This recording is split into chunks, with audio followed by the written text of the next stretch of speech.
Guys, welcome to cooking Geetha. நம்ம இன்றைக்கி Wednesday vlog என்ன பண்ண போகிறோங்கிறத பார்க்கலாம். இன்றைக்கி சாமி ரூம்லாம் க்ளீன் பண்ணலான்னு இருக்கேங்க. இத்தனை நாள் எல்லா ரூமே சுத்தம் பண்ணி க்ளீன் பண்ணி முடிச்சாச்சு. இப்போ என்னென்ன சமைக்கிறேன் அப்படிங்கிறத உங்கள்கிட்ட ஷேர் பண்ணிக்கிறேன். வாங்க நம்ம வீட்டுக்குள்ளே போகலாம். சமையல் வெங்காய வத்தக்குழம்பு,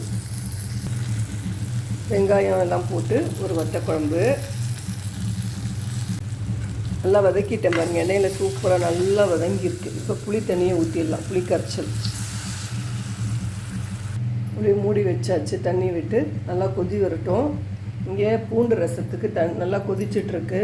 காலம்பர் டிஃபன் ஒரு தேங்காய் சட்னி, இட்லி, எனக்கு பொங்கல். இன்னைக்கு கோவிலில் மார்கழிக்கு கொடுத்துருந்தோம், அங்கே பொங்கல் கொடுத்துருக்காங்க. அதனால் அதையும் நான் சாப்பிட்லாம் அப்படின்ட்டு. அவங்களுக்கு அது ஒத்துக்காதுன்ட்டு, ஏன்னா அவங்க டால்டாலாம் போடுவாங்க, ஒத்துக்காது. அதனால் நான் மட்டும் சாப்பிட்லான்ட்டு வச்சுருக்கேன்.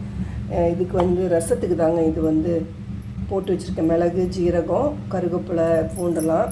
பீன்ஸ் எதுக்குன்னா உசிலி, இன்றைக்கி உசிலி தான் பண்ணலான்ருக்கேன். பருப்பு ஊற வச்சுருக்கேன் பாருங்கள், துவரம் பருப்பு. அப்புறம் இன்றைக்கி சாமி ரூம் க்ளீன் பண்ணுறதுக்கு இதை தேய்க்கிறதுக்கு பாத்திரம்லாம் புளியிலையும் பவிதாம்பரி பவுடர்லேயும் ஊற வச்சுருக்கேன். அதெல்லாம் ஊறிட்டு தான் நல்லா பளபளன்னு ஆகிடும். மேற்கொண்டு போக போக வேலையை பார்க்கலாம். பாருங்கள், உசிலிக்கு அரைச்சிட்டேன். பருப்பு, பெருங்காயத்தூள், கொஞ்சம் சோம்பு, கொஞ்சம் ரவை அரைச்சதுக்கப்புறம் போட்டேன். நல்லா உதிரு உதிராக வரும் இந்த உசிலி. பீன்ஸ் பாருங்கள், வேக வச்சு ரெடியாக வச்சுருக்கேன். பீன்ஸு, கேரட்டு, கொஞ்சம் ரவை கடிப்படுற மாதிரி இருக்கணும் உசிலியை பொறுத்த வரைக்கும். வத்தக்குழம்பு நல்லா மணக்க சூப்பராக ஒரு வெங்காய வத்தக்குழம்பு ரெடி. இங்கே ரசம், பூண்டு ரசம் ரெடி. 2 பேர் தான், நல்லா கொஞ்சமாக சமைச்சிருக்கேன். அடுத்தது நம்ம சுவாமி பாத்திரம் இது தேய்ச்சி வச்சுட்டேங்க. மீதி கண்டினியூ பண்ணணும். சாமி ரூம்லாம் சுத்தம் பண்ண ஆரம்பிக்கணும். சமையல்லாம் முடிச்சாச்சு. என்னென்ன சமையல் பார்த்துடலாம்.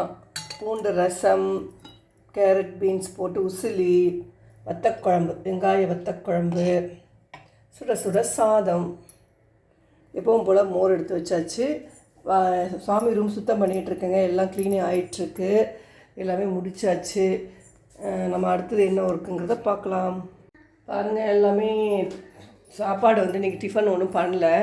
மத்தியானம் பண்ண சாப்பாடே இருந்ததுங்க. ஏன்னா புளி சாதம் கொண்டு வந்துருந்தாங்களா, அது சாப்பிட்டாச்சு. அதனால் சாதம்லாம் மிஞ்சி போச்சு. அதனால் நைட்டு டிஃபன் பண்ணுற வேலை எல்லாம் அடுப்பெல்லாம் தொடச்சாச்சு. சாமி ரூமையும் சுத்தம் பண்ணியாச்சு. உங்களுக்கு காட்டுறேன் பாருங்கள். எல்லா க்ளீனிங் ஒர்க்கும் பொங்கலுக்கு எல்லாமே பண்ணிட்டேன். அவ்வளோ அடசல், ஒரு வண்டிக்கே ஏற்றியாச்சுன்னு வச்சுக்கோங்களேன்.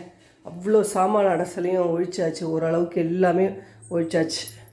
நாளைக்கு பிறந்தநாள் இருக்கிறவங்களுக்கும் கல்யாண நாள் உள்ளவங்களுக்கும் அட்வான்ஸ் நல்வாழ்த்துக்கள்.